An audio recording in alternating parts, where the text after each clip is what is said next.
Welcome to Vedanta Bhakti Pravachanam. Till now we have seen Sai Satcharitra chapter 49. Now let's begin the chapter 50 of Sai Satcharitra. Victory be unto Sai, who is the mainstay of the Bhaktas, who is our Sadguru, who expounds the meaning of the Gita and who gives us all powers. O Sai, look favorably on us and bless us all. The sandalwood trees grow on the Malaya mountains and ward off heat. The clouds pour their rain water and thereby cool and refresh all the people. The flowers blossom in the spring and enable us to worship God therewith. So the stories of Sai Baba come forth in order to give solace and comfort to the readers. Both those who tell and those who hear the stories of Baba are blessed and holy, as also the mouths of the former and the ears of the latter. It is well established fact that though we try hundreds of means or sadhanas, we do not attain the spiritual goal of life unless a Sadguru blesses us with his grace. Here the following story in illustration of this statement. Mr. Harisitaram alias Kaka Saheb Dikshit was born in 1864 AD in a Vadnagara Nagar in a Brahmin family at Khandwa. His primary education was done in Khandwa, Hinganghat, and secondary education at Nagpur. He came to Bombay for his higher education studies, first in the Wilson College and then in Elphinstone College. After graduation in 1883 AD, he passed his LLB and solicitor examination and then served in firm of the government solicitors. Before 1909 AD, Sai Baba's name was not familiar to Kaka Saheb, but after then, his son became his great devotees. While he was staying at Lonavla, he happened to see his old friend, Mr. Nana Saheb Chandorkar. Both spent some time in talking about many things. Kaka Saheb described to him how when he was boarding a train in London, he met with an accident in which his foot slipped and was injured. Hundreds of remedies gave him no relief. Nana Sahib then told him that if he wished to get rid of the pain and lameness of his leg, he should go to Sadguru Sai Baba. He also gave him all the particulars of Sai Baba and mentioned him Sai Baba's dictum, I draw to me my man from far off or even across the seven seas, like a sparrow with a string fastened to its feet. He also made it clear to him that if he be not Baba's man, he would not be attracted to him and given a darshan.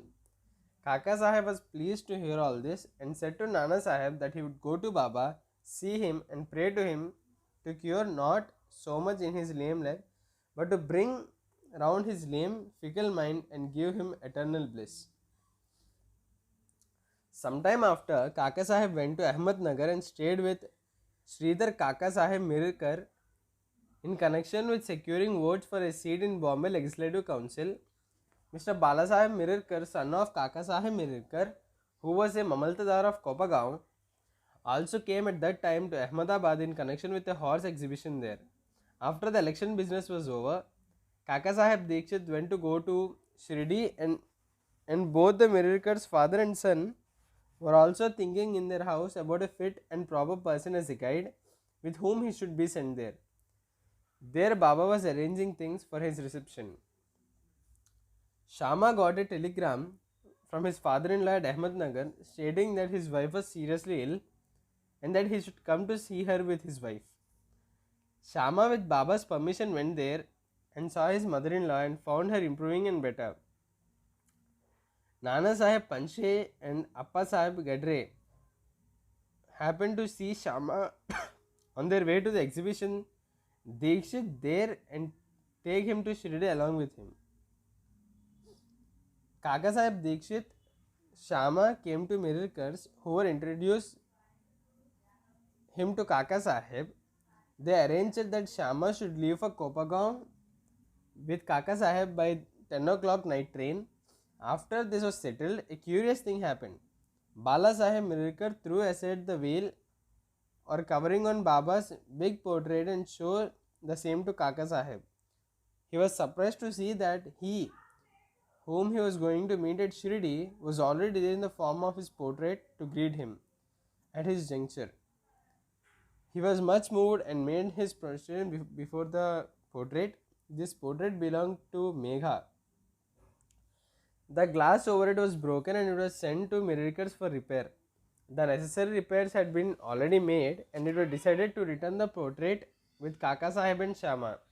Before 10 o'clock, they went to the station and booked their pass, but when the train arrived, they found that the second class was overcrowded and then there was no room for them. Fortunately, the guard of the train turned out to be acquaintance of Kaka Saheb and he put them in the first class.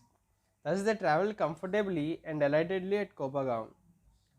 Their joy knew no bounds when they saw their Nana Sahib Chandorkar, who was also bound for Shirdi. Kaka Sahib and Nana Sahib embraced each other, and then after bathing in a sacred Godavari river, they started for Shirdi. After coming there and getting Baba's darshan, Kaka Sahib's mind was melted, his eyes were full of tears, and he was flowing with joy. Baba said to him that he also waiting for him and sent Shama ahead to receive him.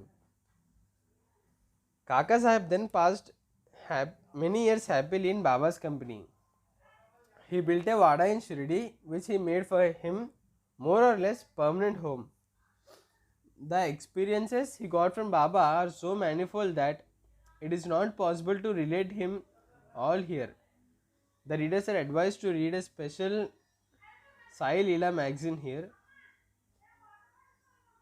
Sri Tembaye Swami. We come to the next story which shows how saints love each other with fraternal affection.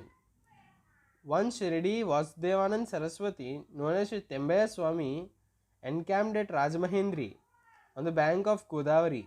He was a devout, orthodox, Jnani and Yogi Bhakta of God Dattatreya.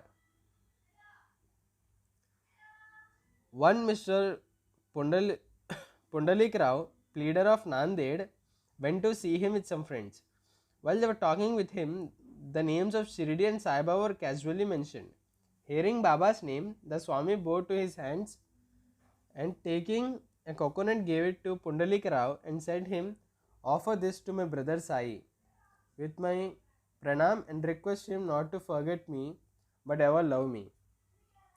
He also added that the Swamis do not generally bow to each other, but in case of exception had to be made, Mr. Pundalik Rao consented to take the fruit and his message to Baba. The Swami was right in calling Baba a brother, for as he maintained a Agnihotra day and night. In his orthodox fashion, Baba too kept his Agnihotri, that is, Duni ever burning in the masjid. After 1 month, Pundalik Rao and others left for Shirdi with a coconut and reached Manmad. And as they felt thirsty there, they went to a rivulet for drinking water.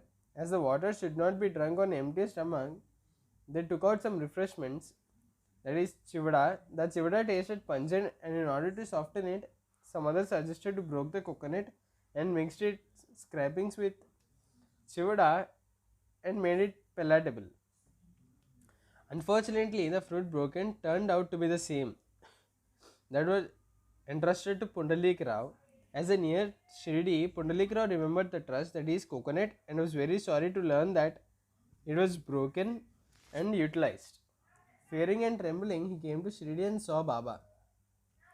Baba had already received a wireless message regarding the coconut from the Tembaye Swami, as himself asked Pundalik Rao first to give the things sent by his brother.